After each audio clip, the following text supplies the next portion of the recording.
안녕하세요. 류호정과 진중권의 류진스 2화입니다. 저희 2주 만에 다시 만나 뵙게 되었습니다. 2화는 근황 토크를 좀 먼저 해보려고 해요. 첫 화하고 혹시 주변에서 반응이 좀 있었나요? 아니 별로 별로 없었어요? 주변과의 내가 네. 접촉이 없어요. 그래서 근황이라는 게 제가 변할 게 없고 3년보다 늘 같은 일상. 저는 이제 뭐 아무래도 정의당에 이런 컨텐츠가 많지 않다 보니까 이거 뭐냐 크크크 하면서 이제 연락 오시는 분들도 있었고 방송국 갔을 때 또 이렇게 물어보시는 분들도 있었고 근데 조회수가 많지 않다고 걱정하시는 분들이 있더라고요.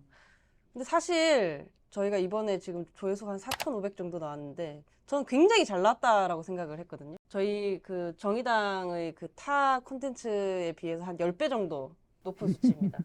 교수님의 명성에 비하면 아직 좀 많이 부족하지만 구독자도 몇백 명 늘었어요. 그래서 저희는 이제 첫 단추를 잘 끼웠다. 열심히 하면은 잘할 수 있다. 더 잘할 수 있다. 그런 생각을 좀 했습니다. 그래서 댓글을 한번 읽어보려고 하거든요. 한번 읽어볼게요. 첫방 축하드리고 두 분 모두 양극화 시대의 중도적 의견, 자기 진영 비판 등으로 양 진영에 찍힌 공통점을 가지셔서 좋은 시너지가 날 것 같습니다. 찍히셨어요? 나야 뭐 늘 찍혀 있으니까. 새로운 것도 아니고 20년 전부터 계속 찍혀 있으니까. 안 찍히기가 힘드네요. 인터넷 시대에 내가 딱 들어가게 되면 한 1,000명의 팬과 4,000명의 안티팬이 사이트에 이제 같이 들어왔던. 저는 이제 정강 가는 정치인이 되기 위해서 노력하고 있습니다. 또 다음 댓글 넘어가겠습니다. 좌든 우든 인간이 되고 납득이 되는 합리적인 정치 활동을 하는 정치가분들, 평론가들이 늘어났으면 좋겠습니다. 우리 편은 무조건 감싸고 상대는 무조건 비난하는 정치 훌리건들은 좀 줄어들길. 방송을 끝까지 다 들으시고 이렇게 평을 남겨주신 것 같아요. 감사합니다. 그리고 영상 퀄리티 좋다 이런 말씀도 있었어요. 정의당에서 보기 힘들었던 영상 퀄리티와 사운드네요. 도대체 정의당에서 어떻게 만들었길래. 아니 저희 영상을 좀 신경 써서 하긴 했잖아요. 지금 카메라도 이렇게 좀 괜찮은 걸로 빌려 쓰고 얼른 2화 올라오길 업로드 주기가 어떻게 되나요? 라고 하셨는데 저희가 한 2주 내지 3주 정도로 생각하고 있어요. 막 매주 좀 촘촘하게 만들긴 좀 힘들 것 같아서. 그리고 사실 정치 평론 관련 뉴스 보시면 알겠지만 한 2주 정도 안 봐도 저는 문제 없다고 생각합니다. 왜냐면 같은 논란으로 뭐 한 주 그냥 가고 그 다음 주도 그 후폭풍이 지속되고 그런 판국이어서 요 정도가 이제 조금 아쉽고 또 보고 싶은 그런 주기일 거다 좀 생각이 들고요. 그나저나 제가 매주 화요일 시사저널을 챙겨보는 사람인데 볼 적마다 느끼는 건 진중권님 진심 어지간한 환경운동가들보다 옷이 없는 걸로 아는데 처음 보는 반팔티 같다. 말꼬만이 좋네요. 화이팅 하셨습니다. 이거 보고 충격받아가지고 오늘도 갈아입고 왔습니다. 저도 사실 이것 때문에 혹시 같은 티셔츠 입고 오셨나 봤는데 다른 티셔츠인 걸로. 최근에 티셔츠 2개를 더 샀습니다. 아. 카프카 주제. 카프카 네. 변신 티셔츠. 제가 안 그래도 나중에 선보이겠습니다. 사진을 준비했습니다. 이건 우선 이제 제작 발표회 때 사진. 이게 근데 이게 저희가 여기 청바지 입고 있거든요. 그래서 이거 해외 직구한 거예요. 아 그래요? 페이스북 광고 보고. 페이스북 광고. 네. 그래도 이제 이때 퀄리티가 좋아가지고 진짜 뭔가 제작 발표인 줄 알고 이제 화들짝 놀라시는 분들이 있었는데 어쨌든 오늘은 다른 티셔츠를 입고 오셨다. 그러면 이 카프카 티셔츠 샀다고 페이스북에 올리셨던데 이건 최근, 이건 작년에 산 이 거고. 댓글 혹시 보고 사신 거예요? 그건 아니고? 네. 어쨌든 2개 사놓은 게 있으니까 가라는 입고 오겠다. 다음 주는 그럼 카프카네. 요즘 정치 그리고 또 다른 이제 현안 이렇게 나눠서 좀 다뤄보려고 하는데요. 요즘 정치 뉴스 줄여서 요정 뉴스. 사실 제 이름을 좀 빨리 발음해도 요정. 네. 뭐 어쩌라고 싶겠지만 사실 이 얘기를 듣게 되면 속으로 이제 제 이름을 또 빨리 불러보게 되죠, 시청자분들이. 네, 넘어가겠습니다. 나랑 같이 방송하는 배종찬 소장이라는 사람이 주로 하는 그 개그거든. 아재 개그. 내가 맨날 항의하잖아. 국회의원들 뭐 하는 거야? 뭐 쓸데없는 법 많이 만들면서 아재 개그 방지법 좀 만들어서 네, 제가 이제 구속시켜야 돼, 씨. 3년 국회에 있다 보니 네, 죄송합니다. 제가 수요일에 방송을 2개를 나가거든요.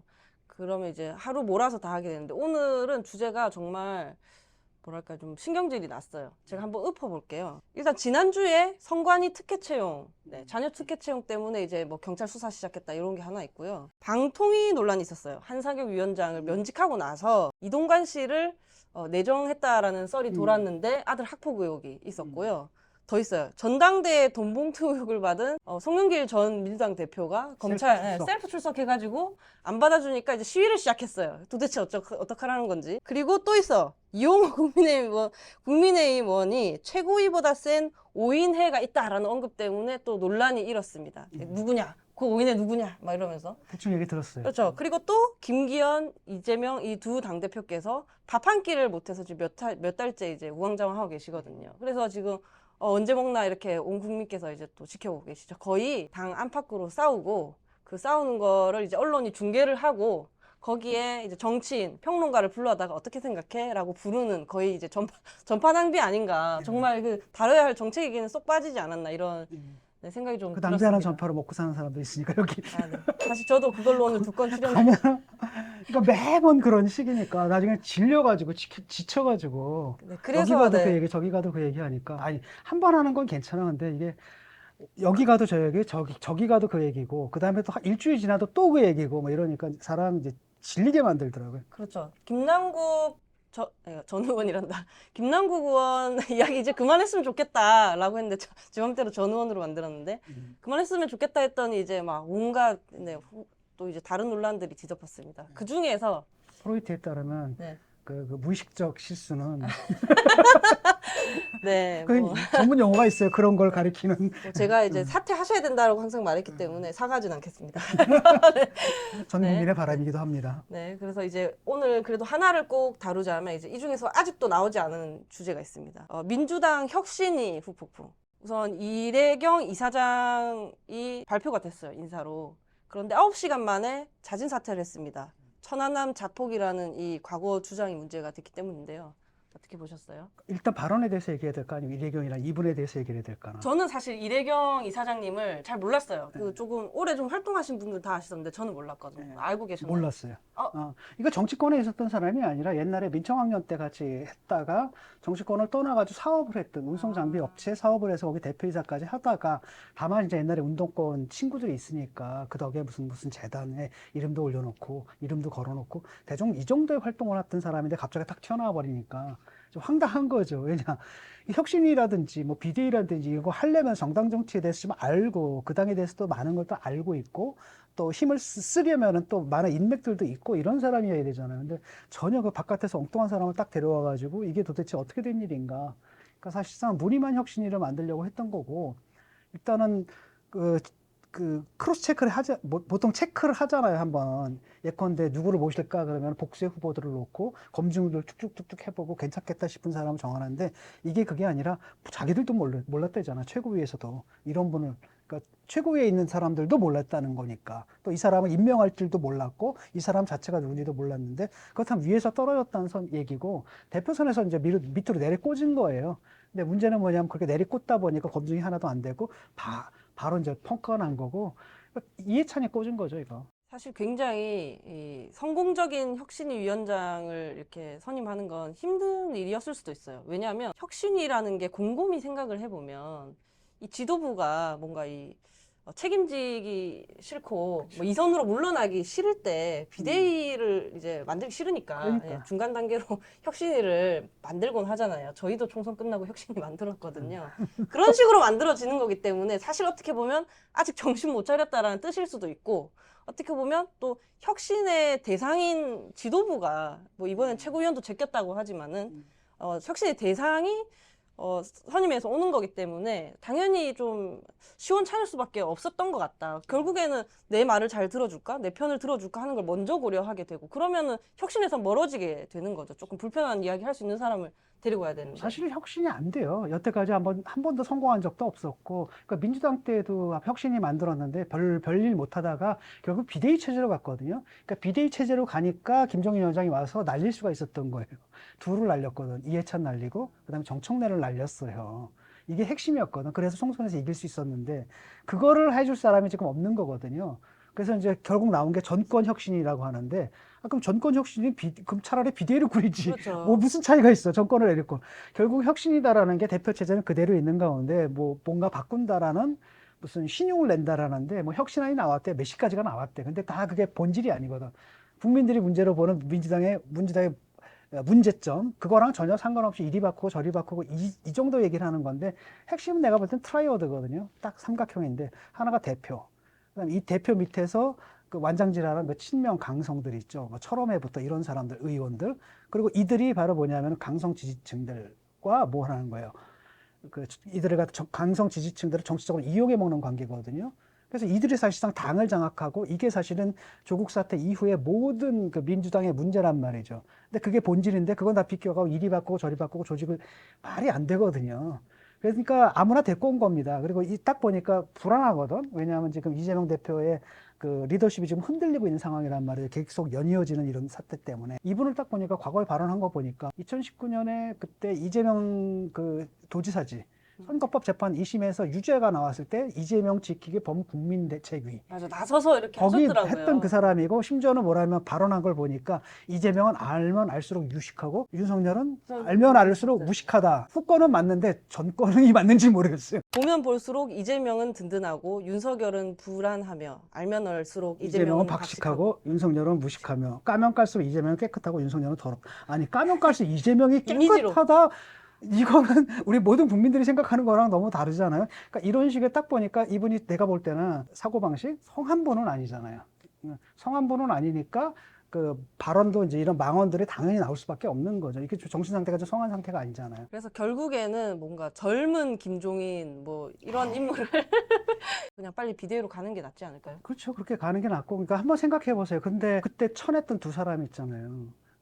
들어왔단 말이죠. 이해찬도 들어오고, 그다음 정청래도 다시 들어오고. 그러니까 지금 정청래가 하는 걸 딱 보면 정확하게 민주당의 문제가 드러나거든요. 왜냐하면 상임위원장 관리에 따르면 맡으면 안 된단 말이에요. 그렇죠? 그럼에도 불구하고 그걸 갖다 고집하잖아. 고집하면서 뭐라 그랬냐면 당원 서명을 막 모아. 5만인가 6만이 모았어. 그러면 압박이 되거든. 그걸 딱 한다면 뭐라고 얘기를 하냐면, 나를 쳐내면 그 다음 타겟은 이재명 대표다. 이재명 대표를 지키고 싶으냐? 그럼 나를 지켜라. 이게 정확한 지금 그 민주당의 구조를 갖다 축소를 해서 보여주는 거거든요. 그러니까 바로 이렇기 때문에 강력한 권한을 가지고 이 사람들을 쳐내야 되거든요. 더 이상 이런 식으로 안 된다. 쳐낼 사람이 필요한데 지금은 혁신위 체제 생각이 되지 않고 아마 인선도 안 될 거예요. 그럼 누가 하려고 하겠어? 아무도 안 하거든. 아니, 가가지고 문의만, 혁신하는 척만 하는 거고, 아무런 실권도 없고, 전권도 없고, 실권도 없고, 결국은 뭡니까? 약간 자기 색깔을 드러내려고 하면은 바로 타겟이 돼요. 그 강성이 있잖아요. 뭐, 개딸들이니, 뭐, 제명이니, 마을이니, 이런 애들이 들어와가지고 또 공격을 해대고, 철험에는 이 의원들 있잖아요. 또 그냥 막 공격을 해대고 가거든요. 근데 거길 누가 가겠어? 그러니까 인선이 안 되는 거야. 인선이 안 되다 보니까 이해찬이가, 그래, 내가 정리해줄게. 얘 꽂아. 해서 꽂은 거죠. 그러다 사달이 났고. 아마 제가 볼 때 현실 위원장 못 구할 거예요, 아마. 권칠승 민주당 수석 대변인이 무슨 낯짝이냐, 부하들 다 죽이고 어이가 없다라고 이제 최원일 전 천안함 함장의 항의에 이렇게 대꾸한 거거든요. 이게 논란이 됐습니다. 여기서 뭘 알 수 있냐면, 그 민주당 사람들이 갖고 있는 이념적 편향이 이제 드러나는 거거든요. 사실은 부하들을 다 죽이고 할 때 누가 죽였죠? 북한이 죽였잖아요. 네. 근데 함장이 죽인 걸로 되는 거예요. 그 다음에 이제 한다는 얘기가 뭐냐면은, 너 혼자 살아 돌아왔느냐. 함장은 배를 떠나서는 안 된다. 그런 규칙은 없거든요. 팩트부터 틀리기도 그래요. 했고. 네. 이게 뭐냐면은, 역으로 하면 너 거기서 죽었어야 된다는 얘기잖아. 이게 사람이 할 말이냔 말이죠. 이런 게 있는 거고, 그 다음에 또 하나는 뭐냐, 저쪽도 뭐라고 얘기했냐면, 이래교인가? 그 사람도 자폭설이라는 거잖아요. 그러니까 천안함을 갖다 쓱 자폭시켰다? 누가? 그랬더니 미 패권주의자들이 남북 관계를 파탄시키기 나서 자폭을 시켰다. 이런 건데 음모론이거든요. 이 음모론적인 사고방식을 갖고 있는데, 도대체 저 사람들은 왜 저렇게 말도 안 되는 얘기를 할까라고 했을 때 이념적 편향이 있는 거예요. 저는 이 망언 사건 보면서, 아니, 천안함은 이미 정리가 다 된 일인데 북한 잠수함의 어뢰 공격으로 침몰됐다. 북한도 사실상 수용했다. 이미 정리가 된 일인데 왜 이럴까? 바로 얼마 전에 5.18 4.3 망언을 두고 그 당사자들 유가족들 마음에 대목받지 말아야 된다라고 했는데 어떻게 이렇게 역지사지가 안 될까 하는 생각을 했는데, 이 민주진보 이 진영에서 그 천안함에 대한 정리가 잘 안 되는 것 같아요, 이게. 그렇죠.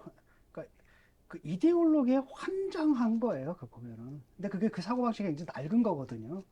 그러니까 그런 것들이, 그러니까 자기들만의 상상계, 여기가 현실이 있으면은, 이게 실제계가 있으면 그게 아니라 상상계를 구축해요. 거기서 벗어나 나오진 않으려고 하고, 또 문제는 뭐냐면 이 상상은 판타지기 때문에, 이념적 판타지기 때문에 항상 실제랑 충돌을 일으키거든요. 충돌을 일으켰을 때 정상적인 사람이라면 이 사실, 팩트에 입각해서 여기를 수정해야 되는데 그죠? 이 사람들은 이걸 수정을 안 하고 이걸 갖다 왜곡을 하는 거예요. 그러니까 현실을 부정해 버리는 거죠. 저쪽에 이제 보수 쪽도 그런 사람들이 극우들, 있고 네. 여기도 네. 그런 사람들이 있고 점점 심해지는 것 같아가지고 과거부터 그런 사람도 늘 있었거든요. 근데 옛날에는 그래도 소수였고 그 사람들이 주변화되어 있었는데 이제는 이 사람들이 뭐가 되는 거예요? 주주가 돼버린 거예요, 아예. 그러니까 사실은 김어준 같은 사람은 어떻게 할 수 없잖아요. 어디 가든 그런 무당들은 있거든요. 저기 뭐 보수도 있고 저기도 있고 어느 시대나 있었어요. 근데 문제는 뭐냐면은 이런 사람이 와서 당 전체를 사로잡아 버리는 정상적인 사고방식을 주변화했잖아. 지금은 올바른 얘기하는 사람들이 주변적 인물들이 돼버렸거든요. 이렇게 역전된 게 있는데 이거는 내가 볼 때 큰 문제라고 봅니다. 특히 이제 그 정의당에서도 아마 이제 NL 쪽 사람들이 있거든요. 근데 늘 경계해야 될 게 바로 뭐냐면은 우리의 적은 내가 생각하는 만큼 악하지 않아요. 네, 그럼 나의 친구는 내가 생각하는 만큼 그렇게 선하지 않습니다. 사람 다 거기서 거기거든요. 그걸 알아야 되는데 항상 우리는 선이고 이런 식의 망상에 빠져 있다 보니까 이 현실 자체를 갖다가 받아들이려고 하지 않는 거죠. 과감하게 받아들였을 때 내 사고방식이 더 풍부해지고 유연해지는 거고 더 강해지는 거잖아요. 그런데 그걸 안 받아들이고 거부만 하잖아요. 그럼 이념과 관계없는 사람들이 딱 볼때 쟤들 미쳤네라는 얘기가 당장 나오거든요. 지지를 주겠어요? 안 주는 거죠. 이상해졌네? 점점 더 이상해지네? 이렇게 되는 거예요. 이분들이 공유하는 반독재 민주화 세계관이라는 것이 그 시절에는 우리 사회 민주화를 위해서 굉장히 많은 이제 기여를 했는데 이제는 좀 해로운 방향으로 가고 있는 것 같거든요. 뭐 저 군부 독재의 후예들은 뭐 박멸의 대상이고 그렇기 때문에 뭐 이명박 정권에서 뭐 한 것들을 믿을 수가 없고 거의 이런 사고로 좀 흘러가는 것 같아요. 아, 그래. 옛날에는 그게 또 의미가 있었던 게 왜냐하면 방송이고 언론이고 다 거짓말만 했잖아요. 그럴 때는 이제 대안적인 사실들을 구축해놓고 그 대안적 사실의 상당 부분이 진실이었어요. 물론 거기는 허구도 있었지만 대부분 진실이었고 그런데 지금 그런 시대가 아니거든요. 보수도 있고 진보도 있고 이런 언론 저런 언론에서 다 팩트 크로스 체크가 다 되는데 왜 망상을 갖다 구축을 해야 되는지 모르겠거든요. 그러니까 팩트는 팩트로 받아들이고 그 팩트에 입각해가지고 아니 팩트를 받아들이지 못하면 진보를 못한다? 그러니까 진보는 항상 허위에 있었냐? 그건 진보가 아니라고 보거든요. 그건 진짜 반동이라고 보고. 그런 반동적 사고방식에 물들어 있다는 게 저는 굉장히 통탄스러워요. 모든 일을 이제 진영화하고 진영화하고 해서 사람들 네. 바보 만들어버리고. 뭐 진실 왜곡하고 진실 사회적 합의도 왜곡하고. 이렇게 지금 무시를 하는 거고. 그래서 저는 이제 상식을 가진 대한민국 국민은 지금 독재와 싸우고 있지도 않고 그렇다고 이제 반대로 빨갱이와 싸우고 있지도 않다. 고단한 지갑 사정과 싸우고 있는 국민들이 다수다. 현실로 좀 돌아오셔라 라는 말을 하고 싶습니다. 네, 지난 6월 3일 토요일에 당내 토론회가 있었어요. 이때 전국위원, 지역위원장단이 이렇게 모여서 지도부의 재창당안을 가지고 토론을 한 거거든요. 근데 이제 참석자 대부분이 이대로는 안 된다라는 거였어요. 지도부안이 자강론의 보완 정도였거든요. 당연히 좀 신당 창당이 필요하지 않느냐라는 의견이 많아서 저도 놀랐어요. 이게 비율이 8대2 뭐 거의 그런 정도로 기울어 있어서 저도 조금 놀랐었고요. 이게 단순히 뭐 자강론 대 신당 창당론이다라고 프레임이다. 지도부가 외면해왔지만 당원들의 현실 인식은 좀 달랐다라는 게 드러난 건 아닌가. 문제는 이 의사결정을 저희가 전국위원회를 통해서 여는 거고 당연히 전국위원회는 저희가 표를 다 셀 수 있어요. 이분은 어디 정파, 거의 몇몇 분들 빼고는 거의 이제 셀 수 있어요. 그럼 그 비중은 그때 좀 8대2 비중으로 되어 있느냐? 그렇지 않거든요. 당원들의 의사를 의결기구에서 반영할 수 있겠느냐 하는 우려도 있고, 이걸 어떻게 좀 수정을 해서 최종적으로 안을 올릴 수 있을까? 뭐 요런 관건이 있습니다. 처음부터 그 진보운동 처음 시작할 때부터 이제 정파 논란이 있었잖아요. 내 입장은 좀 레디컬했는데 정파 없애야 된다. 다. 네. 그러니까 칼 막스가 뭐라 그랬냐? 자유로운 개인의 해방된 결사라고 얘기를 하냐? 왜 그때 집단을 몰고 들어오냔 말이죠. 그러니까 당 내에서 자기 집단을 이루게 되면은 그냥 개인으로 들어온 사람보다 더 많은 의결권을 실질적으로 갖게 돼요. 이게 평등이냐 평등 아니지 않느냐. 다 개인으로 돌아가서 개인으로서 견해를 해가지고 요 견해에서는 예컨대 이 사안에 대해서는 이렇게 뭉치고 저 사안에 대해서는 이렇게 뭉치고 이게 맞지. 가지고 지금 뭐 정파끼리 또 나눠가지고 또 이거 뭐 자리 나눔하고 막 이런 것들은 이게 도대체 이게 사회주의자가 할 것인가? 나는 그건 아니라고 보거든요. 근데 지금도 이제 그런 문제가 있는 거죠. 결국은 제대로 대의가 되지 못하는 문제가 있는 거잖아요. 그러니까 나는 개인으로 당에 들어왔는데 정파를 통해서 들어온 애들은 나보다 발언권이 더 센 거야. 결정권을 더 갖는 거고. 내가 한 표 갖는다 하면 그 사람들은 실질적으로 5표, 6표로 행사를 해. 이게 무슨 사회주의야. 말이 안 되는 거. 이게 무슨 진보야. 말이 안 되는 거들. 레디컬하게 해체해가지고 어떤 사안에 대해서 사안별로 모이는 거. 이렇게 되는 거고. 그 정파라는 사람들이 대개 보면 이데올로기적인 아이디올로지 레이든이라고 그러거든요. 이데올로기를 뒤집어 쓰고 있어요, 대부분. 근데 그것들이 대부분 다 시대착오적이거든요. 근데 자기들끼리 모이잖아요. 그럼 일단 뭐가 있냐면은 코호트 효과가 있어요, 이렇게. 그러니까 자기들끼리 와서 지들끼리 얘기하잖아요. 그게 세상이 되는 거예요. 그러니까 다른 사람들하고 만나질 못하거든요. 그렇게 되면 자기들 세계만에 갇히게 되는 거고, 각자 자기 세계만에 갇히는 사람들끼리 교류가 이제 적어지면 교류가 적어지는 거고, 단점만 부럽게 표싸움만 하는 거고, 앉아가지고 그러다 보니까 지난번 사태 같은 게 나는 거고, 저는 이걸 왜 하는지 모르겠고, 지금 신당 창당 이러는데 무슨 사람들 더 끌어모으고 이런 차원의 문제가 아니라 하나의 패러다임이 같다는 걸 봐야 되거든요. 진보든 보수든 간에 이게 산업혁명의 이데올로기고, 지금 우리는 벌써 정보혁명에 와 있거든요. 옛날 틀로 설명이 안 되는 거예요. 근데 아직까지도 사람들은 옛날에 그 조선시대 때 무슨 판 하나 가지고 영남, 소론, 노론 뭐 이것처럼 나눠가지고 하는 게 좀 이해가 안 되고, 그걸 좀 인정을 해야 되거든요. 상식과 합리에 맞는 새로운 진보의 버전들을, 그 비전들을 만들어야 돼요. 21세기에 맞는. 지금 우리는 보면은 하나는 NL 아니면 PD잖아요. 내가 볼 때 둘 다 낡았거든. 낡았고, 그거 가지고 어디 21세기 디지털 시대에 명함을 내밀어. 근데 그런 그 강박관념에서 벗어나야 될 것 같고, 또 하나는 뭐냐면은 우리가 집권을 하려고 한다면은 국가 전체를 책임져야 되는 거예요. 예를 들어서 뭐 노동자, 농민만 대변해서는 안 되는 거거든요. 노동자, 농민을 갖다 많이 대변해야 되지. 왜냐하면 그 사람들이 가진 사람들에 비해서 권리가 없기 때문에 그들을 대변하는 것이 정의에 맞아요. 하지만은 또 다른 한편은 뭐냐, 그들의 이해를 대변하는 가운데 이해가 그러니까 충돌하는 여러 그룹들이 있거든요. 그런 전체 관점에서 책임 있는 정책을 해야 되지. 오로지 이쪽 편 들면 이쪽에 쪽수가 많아. 그러면 이 사람들이 선거 때 우리를 해줄 거야? 라고 하면서 사실 국가적으로 안 되는, 국가적으로 사실 유해한 이런 정책 결정들 또는 입법들을 갖다 하게 되거나 이러면 사실 전체 국민으로부터 신뢰를 잃어버리는 거예요. 좀 급진적인 위기거든요. 근본적인 위기고, 사실 우리가 재생산 구조가 다 끊겼거든요. 노동운동, 그다음에 학생운동, 시민운동 다 끊겼단 말이에요. 이런 가운데서 지금 2030이라는 새로운 우리 내 관점에서 보면 외계인들이지 도대체 파악이 안 되는 이 사람들이 지금 자라가 사회 주력으로 올고 있는데 도대체 이들을 위한 정치적 기획은 뭔가? 왜냐하면 그들이 이제 정치인 주역이 될 거 아닙니까? 라고 했을 때 그건 뭔가 이쪽으로 고민을 하는 게 난 맞다고 봐요. 그렇죠. 사실 이제 방금 말씀하신 재생산 루트는 거의 끊겼거든요. 저도 뭐 민주노총에 있다 오긴 했지만 1년 남짓 정도이고, 그 이전에는 이제 생활인으로서 살다가 정의당을 접하고 들어와서 이렇게 정치까지 하게 된 사람인데, 조금 더 시야를 넓혀야 된다라는 생각이 들고, 정의당이 정말 신당 창당을 하려면 그간의 어떤 정책, 20년간 해왔던 정책, 이념들, 이런 거에 대해서 하나하나 해체를 해 나가야 하는 시기에 도래하지 않았나. 이제는 직면해야 돼요. 저쪽도 일변도로 달렸지만 우리도 그러진 않았지. 뭐 하나하나 이제 요런 그렇죠. 것들 다 해체해서 봐야 된다라는 거죠. 어떻게 보면 특정 집단의 원한을 우리가 너무나 고수했을 수도 있죠. 노동계 입장을 원한 고수하다 보면 사실 뭐 우리가 그런 뭐 자영업자들도 일하는 시민이라고 호명하긴 했지만 그들의 이야기가 잘 반영되지 않고, 그리고 사실 갈등 조율이 안 되면 또 다 나아가기도 힘든 거죠. 뭐 그렇죠. 이런 방향으로 가는 거여서 이런 걸 좀 해체해야 하는 그러니까 새로운 수순이다. 복음을 써야 돼요, 지금. 그 새로운 이야기가 없거든요. 왜냐하면 뭐 과거에 이제 과거의 이야기들이 다 무너졌기 때문에 이제 새로운 이야기를 써야 되는데 아직 그걸 못 쓰고 있고, 그걸 쓰는 세력이 이제 내가 볼 때는 그 미래 정치를 이끌어가게 되지 않을까 싶어요. 저희 이제 제가 속해 있는 세 번째 권력이 새로운 정당의 창당이 필요하다, 그런 주장을 계속 하고 있는데요. 같은 주장을 하고 있는 곳이 있어요. 성찰과 모색 포럼이라는 게 있거든요. 근데 여기서 이제 김종인 위원장님 그리고 금태섭 의원님이 신당 주제로 한번 뉴스가 된 적이 있어요. 근데 이번에 그 포럼에서 다음 주에 또 뭘 하는데, 그때 저한테 이제 공동 주최를 요청을 해 오셨거든요. 그러면 이제 세 번째 권력이랑 성찰과 모색 포럼이 뭘 같이 하는 그림이 될 텐데, 뭐 상관없어요. 제가 금태섭 의원님의 유명세는 익히 들어 알고 있지만 또 잘 모르거든요. 진중권 교수님이 보시는 금태섭 의원이란 어떤 분입니까? 훌륭한 분이죠. 그러니까 사실 금태섭 의원이 뭐였냐면 처음에 윤석열 총장 그 기용할 때 반대했던 사람이거든요. 그 특수부 키워주면 안 된다라고 얘기했던 거예요. 유일하게 혼자서 그 얘기를 했거든요.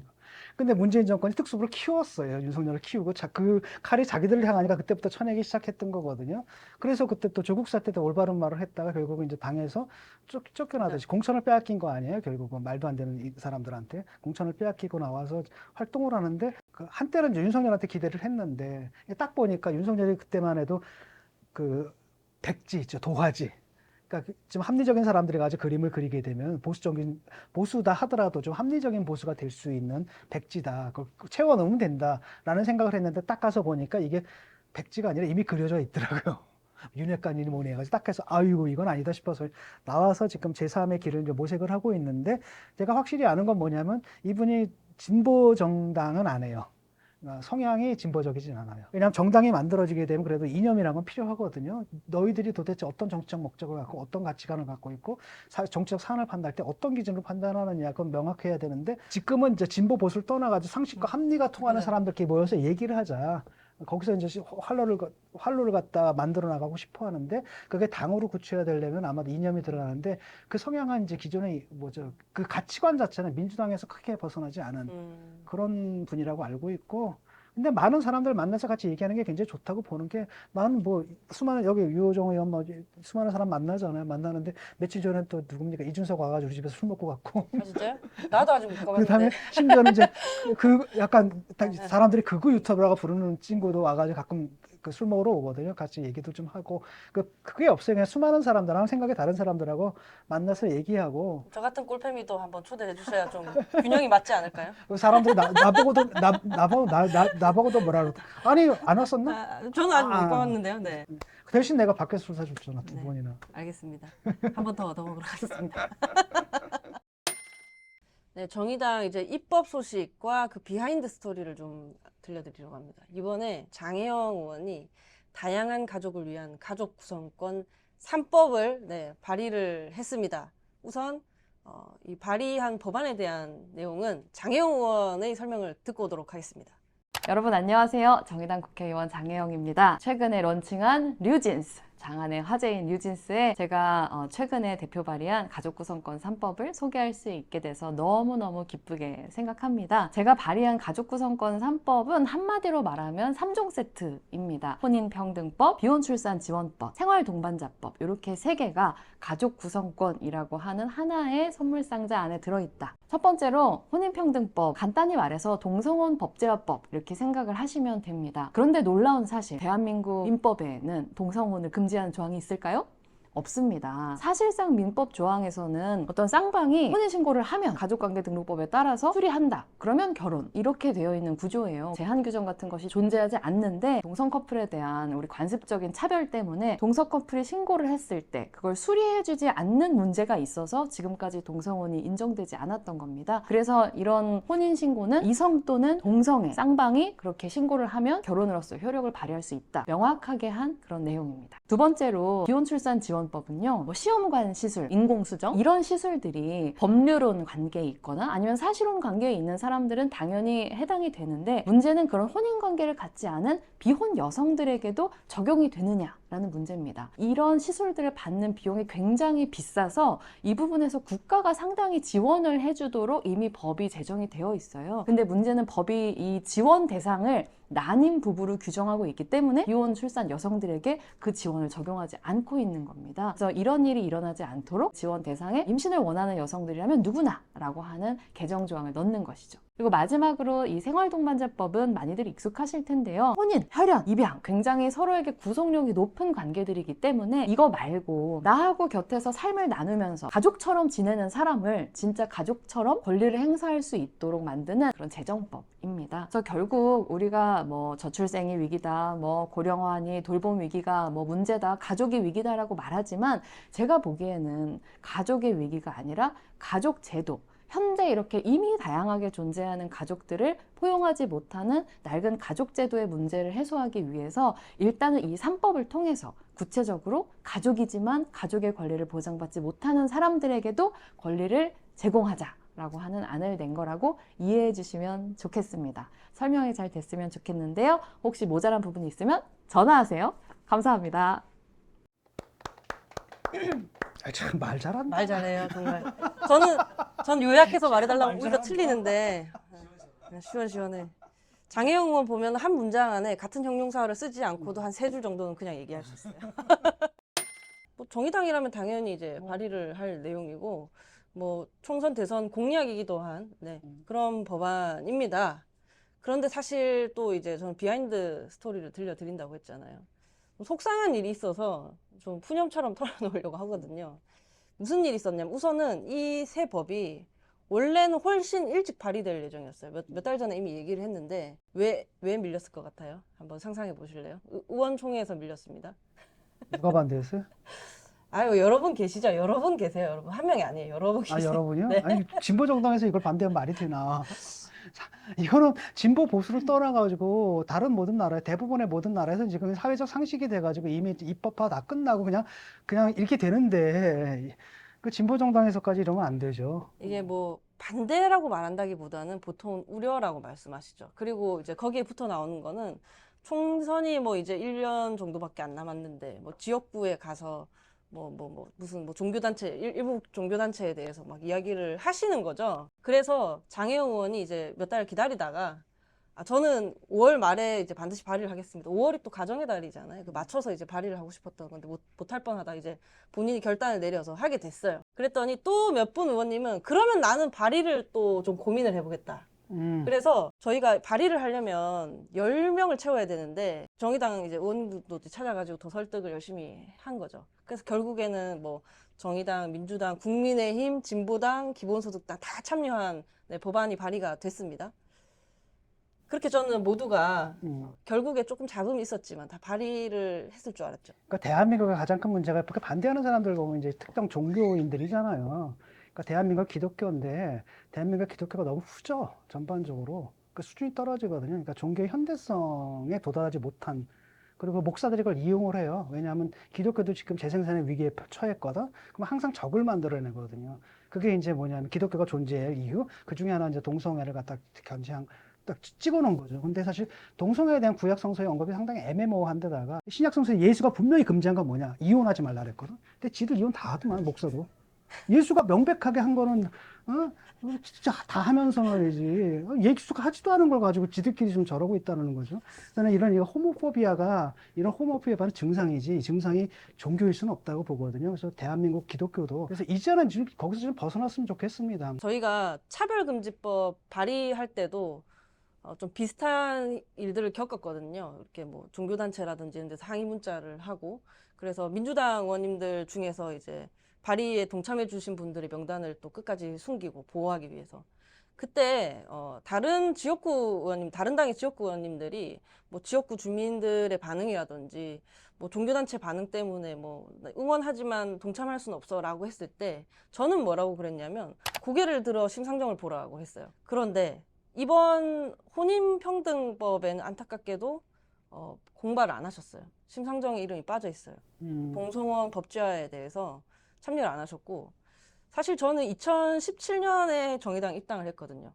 대선 때 그 심상정 후보가 전 당원이 아니었는데 1분을 성소수자를 위해서 소중한 1분을 그 토론 시간을 쓰는 걸 보면서 저런 정당이 좀 필요하구나라는 생각을 했었고 그 뒤에 저는 입당한 당원인데 그리고 이제 고개를 들어 심상정을 보라고 했던 또 국회의원인데 이번에 이렇게 결국에 이제 빠져나가시는 걸 보면서 정말 이제 실망감을 금할 수 없는 거예요. 그러면 이제 민주당이랑 정의당이랑 어떤 차이가 있는지 이게 설명할 수 있는 거 하나를 제가 잃은 듯한 느낌.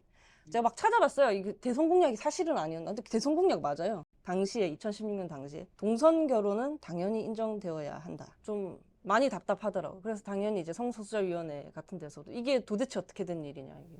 우리가 알던 심상정 어디 갔냐.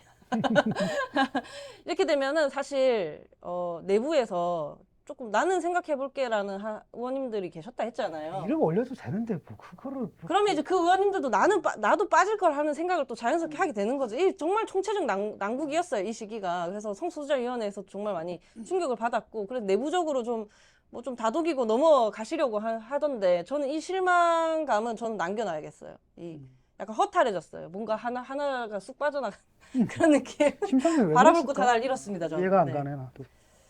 그래서 3법 중에서 요거 하나만 딱 선택적으로 안 하셨다. 그래서 너무 안타까웠다.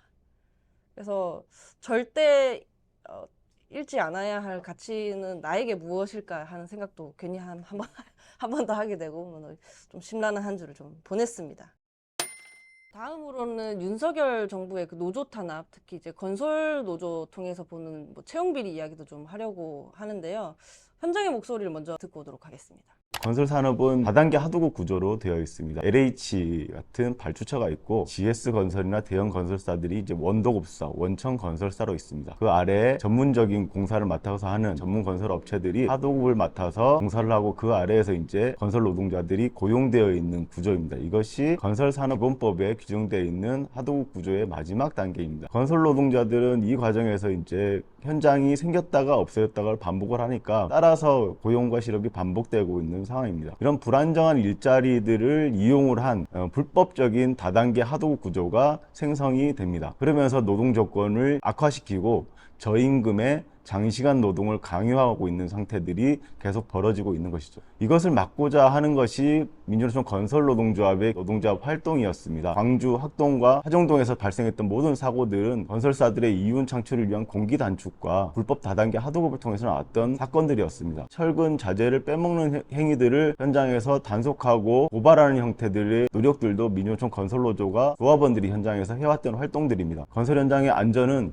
건설 노동자들만의 안전이 아니라 시민의 안전과 직결되는 문제로 안전한 건축물이 제대로 된 건축물이 만들어지기 위해서라도 건설 노동자들이 건설 노조가 현장을 감시하는 활동이 계속 이어져야 된다고 생각을 합니다. 이것을 가지고 정부가 불법으로 규정하고 있는 상황입니다. 지난주에도 저희가 이제 건폭몰이를 이야기를 했잖아요. 건설 현장의 특수성이 있다라는 거죠. 지금 관행처럼 불법 하도급이 횡행하고 있고 그렇기 때문에 이걸 개선하기 위해서 건설사와 조합원으로 이루어진 어떤 시공팀 단위의 직접 고용 구조를 마련을 한 거고 이거는 이제 뭐 매번 교섭을 통해서 이제 하는 거죠. 그럼 이런 교섭 노축의 요구에 대해서 무슨 채용 강요니 뭐니 하는 이런 딱지를 붙이고 있다라는 것입니다. 근데 이게 당장 없으면 고용 뭐 불안정에 시달릴 뿐만 아니라 뭐 퇴직금이라든지 고용보험 가입 문제라든지 많은 문제가 발생을 하게 되는 것입니다. 예를 들어 팀을 짜서 일을 해야 되는데 여기서 바뀌고 그 다음에 이제 다른 현장이 바뀌었을 때 이거 고용의 연속성 문제라든지 이런 것 때문에 이제 벌어지는 문제고 그렇기 때문에 관행이 있는데 문제는 뭐냐면 합법과 불법 사이에 합법도 불법도 아닌 회색의 영역들이 있거든요. 대부분에. 요번에 예를 들어가지고 우리 간호사 신고 받았잖아요. 불법 시술이 15,000건이 들어온 거예요. 그러니까 여태까지 그것들은 용인이 됐던 부분이죠. 근데 만약에 윤석열식 또 한동훈식이다라고 한다면 그냥 이건 불법이네? 그 없어야 되네? 그렇게 되면 사실은 의료 현장에 다 뭡니까? 범법자들이 돼버리거든요. 그러니까 대충 이런 식이에요. 그러니까 여기는 이제 두 가지가 깔려 있는데 하나는 뭐냐면 이 사람들이 이념적 편견이 있어요. 대한민국 경제가 안 되는 건 노조 때문이야. 그러니까 역시 노조는 특히 민노총 때문이야. 그다음 민노총은 그 밑에 주사파가 있고 주사파 배우는 간첩이 있고 이런 식의 그 현실과는 굉장히 동떨어진 굉장히 판타지로 움직이면서 그다음에 이제 때려대는 건데 그 개혁이라는 건 힘들잖아요. 69시간 노동제 뭐 유연화하고 이런 것은 굉장히 양쪽에 타협들이 필요하고 이런 건데 하다가 좀 안 됐단 말이에요. 그러니까 지금 뭐냐면 뭔가 하고 있다는 걸 보여줘야 돼 지지층들한테. 그러니까 때려대는 겁니다. 때려대다 보니까 이런 사태가 벌어지는 거죠 지금. 사실은 건설 노조가 물론 문제가 있겠죠. 어디든 문제가 없으니까 그러는 지당은 문제가 없나? 그것도 의원이 몇 명이야 지금. 그럼 해체시켜야 할 건 자기들이 범죄 집단이지 사실은. 전체 노동자 중에서 비리 저지른 사람하고 전체 의원 중에서 그 비리 저지른 의원하고 딱 해봐. 그놈들이 압도적으로 없거든. 그거 그냥 범죄 집단이지. 해체시켜버려. 그러니까 건설 노조가 있음으로 인해 가지고 노동 현장에 여러 가지 잘못된 관행들 같들이 합리적으로 변한 측면들이 분명히 있잖아요. 그런 측면들을 보고 그게 바로 노조가 갖고 있는 힘이거든. 노조가 그렇죠. 필요한 이유고. 그래서 헌법에서 그걸 보장하는 건데 이거는 보려고 하지 않아 이 사람들은. 보려고 하지 않는 거고 그러다 보니까 이런 사소한 것들이 등장하면 그걸 갖다 부풀려 가지고 범죄 집단화하고 그 다음에 내가 들어가서 법질서 세웠다. 그러니까 이게 일종 이념적 편향이 되니까 두 번째는 뭐냐 검사 출신이거든. 그러니까 세계관이 딱 그거야. 불법 아니 합법. 다 일비태야. 강성 지지층한테 정권 바뀌니까 뭐가 달라졌네라는 정치적 효능감을 줘서 강성 지지층을 결집시키는 이런 정치적인 차원에서 자꾸 노동 문제를 하다 보니까 한노총도 도망가는 거 아니에요? 지금 한노총까지. 그렇죠. 이번에 한국노총까지 이제 경사노위에 이제 참여하지 않겠다 선언을 했는데 그래서 지금 전 채용비리처벌법 대표 발의자거든요. 근데 정부가 지금 요 건설 노조를 공격하면서 공정채용법을 이제 뭐 개정하겠다 뭐 이런 말들을 하고 있잖아요. 법안은 뭐 그렇게 나쁘지 않아요. 조금 저는 개선해야 될 점이 있다고 보는데 채용 비리나 부정 채용 같은 이런 개념들을 정의를 하고 있다라는 거죠. 이게 왜 중요하냐? 사실 지금 국내에 강원랜드 채용 청탁 사건, 뭐 합격차의 95%가 다 채용 비리였던 거예요. 금감원 채용 비리, 또 최근에 이제 권성동 의원 좀 사적 채용 논란이 있었죠. 채용 비리가 만연함에도 불구하고 채용 비리 죄가 없어요. 그래서 업무 방해죄라는 걸로 이렇게 애둘러 처벌을 하려다 보니까 인사팀장님 같은 분들이 나오셔서 나는 업무 방해를 안 당했어요. 이렇게 하면 다 무죄 나오고 집행유예 나오고 하는 거예요. 그렇기 때문에 이제 채용 비리가 죄다라는 걸 이제 규정할 필요가 있는 거거든요. 그리고 그 피해자를 구제할 수 있어야겠죠. 그런 피해자 구제에 관한 내용도 담겨 있어요. 그래서 막 노조를 공격하는 거에 비해서 내용은 꽤나 이제 상식적인 걸 하는 생각을 좀 했는데 우려점들을 해소하면 시작은 건설노조 공격이었지만 끝은 사회에 도움이 되는 방향으로 갈 수 있지 않을까 하는 기대를 조금 하는 거죠. 그러니까 이제 건설노조 공격할 생각은 그만하시고 정말 필요한 진짜 채용 비리를 좀 근절하기 위해서 노력을 했으면 좋겠다. 그런 네. 관행 속에서 뭐 예컨대 이른바 이제 거기서 팀장이 뭐 자기 사람 갖다 쓰고 뭐 이런 건 있겠지만 전체적으로 보게 되면 그것이 이제 그 현장 작업팀의 특성상 그렇게 구성될 수밖에 없는 거잖아요. 근데 그렇죠. 이런 걸 갖다 채용 비리라고 규정을 하는가? 그다음에 사실상 그다음에 그 계약할 때마다 요구할 수 있는 거잖아요. 내가 계약할 때 이 사람들을 계속 할 수 있게 해달라든지. 근데 이런 것들을 불법으로 다 만들어 버린다든지 이게 무슨 의미가 있는지 잘 모르겠어요. 그래서 사실 이게 애초에 불법 그 다단계 하도급 문제로부터 나오는 거기 때문에 노동자들이 또 제시하는 해법이 있습니다. 적정임금제라는 거거든요. 건설업의 뭐 일종의 약간 최저임금제 같은 거죠. 노동자들의 임금 하한선을 법으로 정하자는 건데, 그럼 뭐 최저임금 있잖아요. 이렇게 말씀하시는데 조금 더 설명을 해드릴게요. 이게 건물 만드는데 분명 100원이 드는데 입찰자들이 뭐 80원, 70원, 60원 올리고 그걸 입찰 받아서 다시 또 재하도급을 해가지고 뭐 50원, 그 다음에 뭐 45원 이런 식으로 계속 후려치면서 내려가는 거예요. 그렇게 되면 최종적으로는 제살깎기식 저가 경쟁이 되는 거고 부실 시공, 네. 땡땡이라 그러나? 그죠. 부실 시공이 일어나는 것도 건설 노조 탓이라기보다는 이런 저가 시공 때문인 거죠. 임금 하한선이 생기면 같은 값이라면 일 잘하는 노동자를 쓰고 싶어지지 않겠느냐. 생활의 안정도 도모할 수 있고 이미 불법인 관행도 근절할 수 있지 않겠느냐 하는 해법을 제시하고 있습니다. 그래서 요런 거에도 조금 귀를 기울여야 한다라고 생각하는데 사실 뭐 지금 뭐 경찰들 동원해서 노동자들 폭력 진압하고 그것 때문에 한국노총도 지금 뭐 경사노위 참여 파행하고 있고 그래도 한국노총 출신의 분들이 그 이번 정부에도 이렇게 포함이 되어 있고 뭐 김영동 의원님이라든지 이런 분들 한국노총 출신이거든요. 그리고 대화의 창구가 그나마 열려 있는 어떤 거대한 노동조합이 대통령실이 문제인 것 같아요. 그러니까 대통령실이 딱 보니까 지금 뭐 당은 없잖아. 그냥 당의 존재감이 없고 대통령실이 다 하거든요. 그러니까 기자들도 당에다 물어보는 게 아니라 대통령실에다 물어본단 말이지. 이런 상황이란 말이지. 근데 그 대통령실의 구성이 그야말로 진짜 수구 꼴통들로 그냥 딱, 그것도 골라 뽑아도 정말 그렇게 그런 사람 어디서 찾아내는지 몰라도 완전 수구 꼴통들로 지금 만들어 놔가지고 지금 이런 일들이 벌어지는데, 그러니까 윤석열 대통령이 밀턴 프리드만 그렇게 얘기했잖아. 근데 그 사람 굉장히 극단적인 사람이거든요. 그래서 김종인 위원장이 그 얘기를 하더라고요. 그 얘기를 딱 꺼내면서 내가 밀턴 프리드만인가 그 사람을 만나봤어. 딱 만나봐자 내가 한마디 질문을 했지. 그래 그럼 당신 철학대로 당신 이론대로 운영되는 국가가 지구상에 있어요? 그랬더니 한참을 생각하더래요. 그때 만나는 말이 홍콩이요. 어떤 건지 알겠죠. 국가를 통치하는 데 필요한 아주 기초적인 교양, 상식 이런 게 있어야 되는데 이념적 편견으로 똘똘똘똘 뭉치는 이런 사람들이에요, 되게. 저 사람들이 말하는 전문가라는 사람들이. 그래서 그러다 보니까 이런 것들도 그냥 뭐 이걸 시장 원리로 이해를 해, 쟤들은. 그러니까 이런 거 규제하고 이런 것도 시장 원리라고 생각을 해버리는 거예요. 그러니까 뭐 이런 일들이 벌어지는 거죠. 한두 번은 재미 볼 수 있겠지만 지금 뭐랄까 소위 민주당이 계속해서 똥볼 차고 있는데도 요지부동이지 않습니까? 그것이 뭐 국민의힘이나 대통령 지지율로 돌아오거나 하지 않잖아요. 이제는 어떤 민생에 정말 도움이 되는 결과로 보여줘야만이 성과가 있을 거다. 그런 생각들 좀 하셨으면 좋겠습니다. 아마 저렇게 싸울 거예요, 어차피. 1년 남았는데 임기가 저는 그렇죠. 그 안에 좀 보람차고 싶어요. 여야 합의를 통해서 반보의 진전이라도 해보고 싶습니다. 지금은 그냥 밀어붙여서 국회 통과시키고 거부권 행사하면 다시 튕겨 나오고 그러면 이제 서로가 그렇죠. 옳다고 싸우고 그러다가 그냥 뭐 뽀개지는 약간 그걸 지금 그런 상황을 반복하고 있어서 점점 그 네. 문제는 뭐냐, 점점 심해지는 게 문제. 과거에는 안 그랬거든. 내가 그래가지고 계속 반성한다니까. 내가 옛날에 왜 삼김 정치를 비판했는가? 왜 삼김 정치를 밀실야합이라고 비판했던가? 요즘은 합의라도 좀 했으면 좋겠다는 생각이 들어요. 그러니까 나름대로 그 당시에 그 기준에서는 나름대로 거기서 합의하고 타협하는 방법을 찾은 게 그거였던 거예요. 지금 생각해 보니까. 근데 지금 그거조차도 없어지니까 맨날 뻔하잖아. 여기서 무리한 입법을 해. 그럼 당연히 거부권 행사하거든. 그럼 뭐야? 타격이 가는 거지. 그래서 대통령한테 이제 대통령이 강짜를 놓는다는 이미지를 갖다 주는 거고. 그럼 또 이쪽에서는 뭐라고 하냐? 쟤 봐라. 쟤네들 때문에 아무 일도 못 한다. 이런 식의 그 정쟁 또는 선거용 그 슬로건으로 입법 과정이 악용되고 있는 거죠. 그런 과정 속에서 입법 활동 열심히 하니까. 그다음에 좀 전에 얘기했듯이 이런 식의 그 법안 막 설명하면 여러분들 헷갈리죠. 재미없죠. 이러다 보니까 이제 막 이렇게 채용비리 되는데, 처벌법 꼭 예, 통과시켜야 합니다. 예, 채용비리 처벌법 통과 안 될 이유가 없어요. 그렇죠. 국회의원들이 보통 이 채용비리를 저지를 수 있는 갑에 해당하는데 그들이 반드시 난 채용비리를 한 칸 해먹어야겠어 하지 않는 이상은 통과될 수밖에 그러니까 우리 없다고 생각합니다. 우리 삶과 직접적으로 연결된 얘기는 어려워요.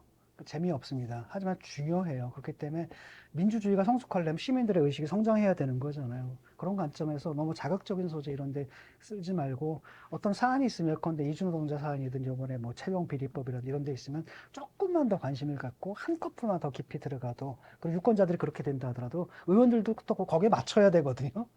의원들이 저럴 수 있는 건 우리가 또 우리 유권자들이 그냥 내버려둔 방치한 탓도 있어요. 그래서 우리 유권자들 스스로가 조금만 더 깊이 있게 사안에 대해서 사고를 하고 그런다면 또 정치 문화도 장기적으로 바뀌지 않을까 기대합니다. 네. 책임 정치가 만연한 여의도를 기대합니다. 만연한. 네. 네, 오늘 뉴진스 2화는 이것으로 이제 마무리를 하려고 합니다. 즐겁게 보셨으면 좋아요, 댓글, 구독, 알람 설정을 부탁드립니다. 저희는 또 어떤 정치적 사건이 또 생기면 재밌는 이야기를 들려드리기 위해 달려오도록 하겠습니다. 여러분 수고하셨습니다. 감사합니다. It's not my own, it don't soar. The nighttime, it starts.